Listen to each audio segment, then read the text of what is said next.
For those who've never heard of that, or maybe are dealing with it at home and don't have the words for it, what should they be expecting, and how can they address some of these things?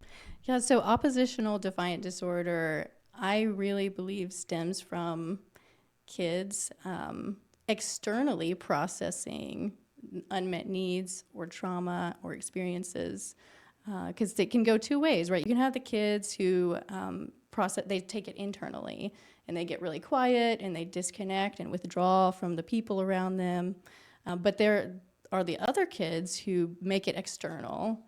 And so there's a lot of anger, what we see as outbursts, reactions that don't seem to make sense, or they seem over exaggerated, not wanting to listen to adults and follow instructions.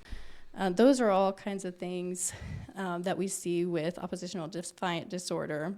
And I think one of the issues is maybe the framing of, instead of approaching it as this kid is struggling to express themselves in a healthy way and to process things in a healthy way, we put the blame on the child. And in some ways that makes it easier, because if it's something wrong with them, then we, like you said, we don't really have to take accountability and change much on our end. And if you care enough on a given day to pay attention, the child is going to tell you what they need, and they're going to tell you what their behaviors, if they've been hurt a lot.